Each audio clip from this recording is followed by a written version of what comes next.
అది అది యాక్చువల్గా మా మా పె నేను పెరిగిన వాతావరణంలో మా నాన్న అవ్వచ్చు, మా అమ్మ అవ్వచ్చు, మా ఇంట్లో వాళ్ళ పెంపకం నుంచి అది వచ్చింది నాకు. అందుకే నేను ఇంత చాలా ఇప్పుడు నాకు పెద్ద సాంగ్స్ మేకింగ్లో ఉన్నా, చాలా బిజీగా ఉన్నా. అలాంటి దాంట్లో కూడా విజయ్ గారిని రోజు మాట్లాడుకుంటూ నేను ఫారెన్ వెళ్ళినా, ఆయన ఏంటంటే మంచి సినిమా తీశాడు బార్బరిక్. నేను పాపం ఆ డైరెక్టర్ కూడా చాలా మంచి డైరెక్టరు. 100 సార్లు చెప్పా, గురు ఆ టైటిల్ బార్బరిక్ అంటే అదేదో బార్బిక్యూ లాగా ఉంది, ఎవరికి అర్థం కాదు, నువ్వు ఆలోచించని 100 టైటిల్స్ పంపించా. రోజు ఒక టైటిల్ చెప్తే ఎక్కదేమో అని లోగోస్ రాసి పంపించేవాడిని.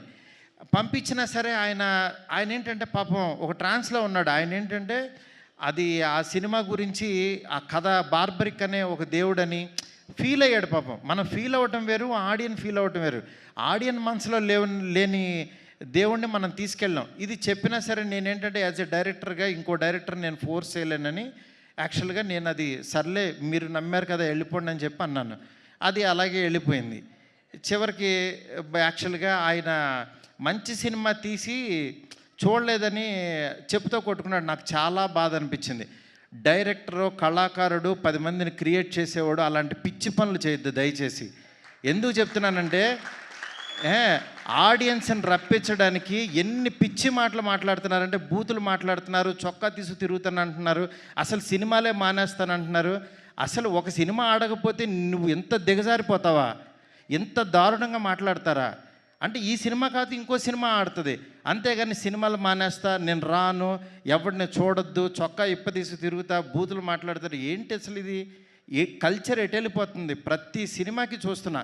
మనం ఏదన్నా కొంచెం కాంట్రవర్సల్గా మాట్లాడితే సినిమా వెళ్తుంది, బూతులు మాట్లాడితే సినిమా చూస్తారు. నేను రాసినన్ని డబుల్ మీనింగ్ డైలాగులు నేను కూర్చుంటే నాకంటే గొప్పగా ఎవడో రాయడు, గుర్తుపెట్టుకోండి. కానీ నేను ఎందుకు రాయట్లేదు? బస్ స్టాప్ అనే సినిమాతో ఆపేశాను నేను. ఎందుకు రాయట్లేదు? డబ్బులు సంపాదించడం నాకు రాదా?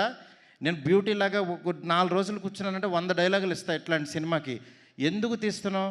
ఫ్యామిలీస్ రావాలి, మంచి సినిమా, క్వాలిటీ సినిమా ఇవ్వాలి. ఈ రోజుల్లో బస్ స్టాప్లో డబుల్ మీనింగులు, బూత్ డైరెక్టర్ అనేవాడు 400 కోట్లతో రాజాసాబ్ తీస్తున్నాడు. వాడి ఎదుగుదల చూడండి, వాడి గ్రాఫ్ చూడండి, వాడి కెరీర్ చూడండి. నేను అది చెప్తున్నా. ఊరికినే డైరెక్టర్లు అయిపోరు. ఊరికే పాన్ ఇండియా స్టార్ వచ్చేసి ఒక ఫ్లాప్ సినిమా తర్వాత పిలిచి ఎదురుగుండా కూర్చోబెట్టి సినిమాలు ఎవరు ఇక్కడ? ఊరికినే సినిమాలు ఇచ్చారు అని అంటే ప్రభాస్ వాళ్ళ మనసులో నేనున్నా. మేమిద్దరం ఎంత ప్రేమలోనో నాకు తెలుసు. నా మెసేజ్లు చూస్తే ఆయన ఎంత ప్రేమిస్తున్నాడో నాకు తెలుసు. ఇవన్నీ నేను తర్వాత వచ్చినప్పుడు మాట్లాడతా. బట్ యాక్చువల్గా నేను ఎందుకు చెప్తున్నానంటే ఇదంతా సినిమా ఆడించాలని చాలా ఒక ఫ్రస్ట్రేషన్తో, ఒక స్ట్రెస్తో, ఒక ప్రీ రిలీజుల్లోనో దేంట్లోనో ఇష్టం వచ్చినట్టు మాట్లాడుతున్నారు. అలా కాదు. సినిమాని నమ్మండి, కంటెంట్ నమ్మండి. జనం ఎప్పుడు మంచి సినిమా తీస్తే చూస్తారు. మనం 1000 రూపాయలు పెట్టి వాళ్ళ జేబుల్లోంచి దోచేస్తున్నాం. వాళ్ళకి మంచి సినిమా ఇవ్వాల్సిన బాధ్యత మంది. ఆడెవడో రాలేదని తిడతారేంటి అసలు? రాలేదని చెప్పుతో కొట్టుకుంటారా? నాకు చాలా బాధ కలిగింది యాక్చువల్గా. అందుకని ఇలాంటి చిల్లర పనులు, చీప్ పనులు చేయొద్దు. ఈ సినిమా కాదు ఇంకో సినిమా. ఒక సినిమా ఫెయిల్యూర్ అయిందంటే ఓహో మేబీ నేను నచ్చలేదు, నా కంటెంట్ నచ్చలేదు అని రియలైజ్ అవ్వండి. రియలైజ్ అయ్యి ఆడియన్కి ఏం కావాలో అది వండి పెట్టడానికి ట్రై చేయండి. అంతేగాని నువ్వు చేసిన వంట ఆని తినమంటారు ఎందుకు? ఫోర్స్డ్గా ఆ పనులు చేయొద్దు దయచేసి.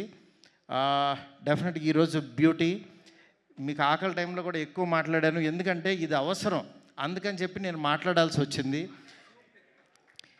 ఇవాళ బ్యూటీ తన దగ్గర పుట్టింది, సాయితో తయారైంది. నెక్స్ట్ ఇంకొక సాయి వచ్చి యాక్చువల్గా దాన్ని చిత్రీకరించాడు మా తమ్ముడు విజయ్ బుల్గన్య.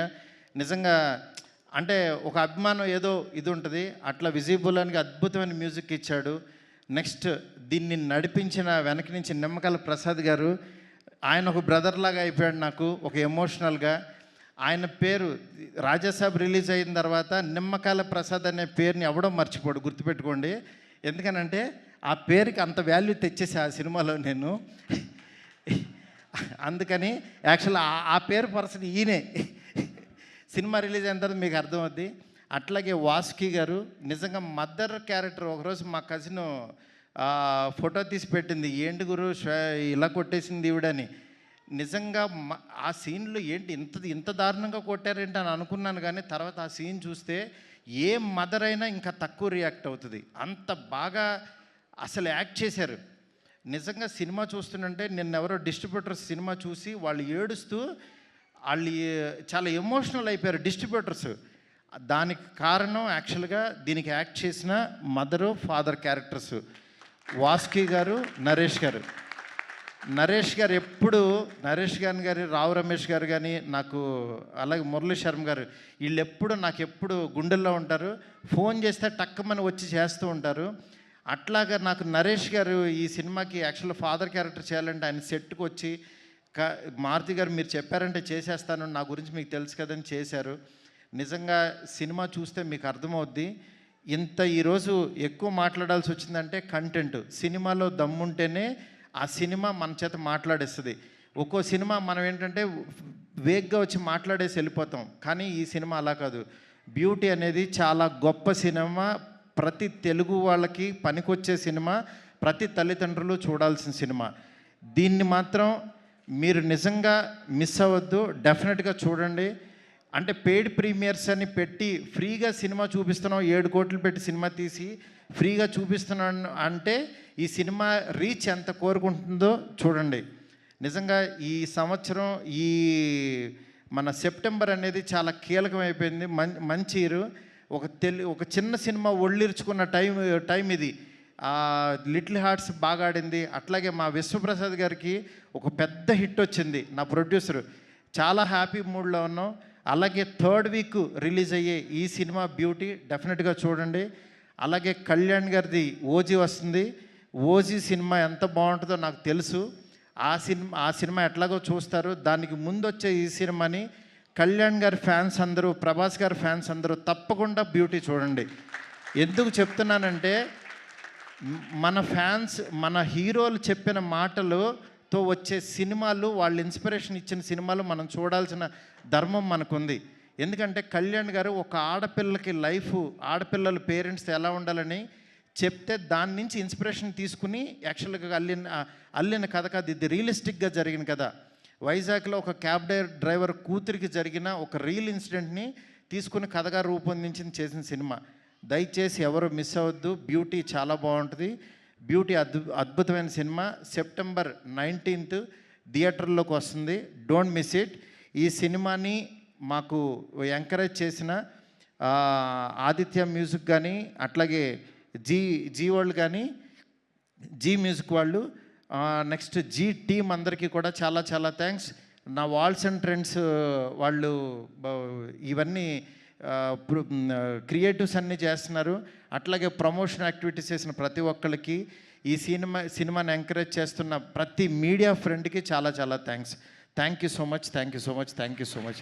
ఎవరినన్నా మర్చిపోయంటే దయచేసి క్షమించండి. Thank you so much. Thank you Maruti గారు, thank you so much. And ఈ స్పీచ్ చాలా ఇన్స్పైరింగ్ స్పీచ్ అసలు. Thank you so much, and thank you so much for your support for this film. And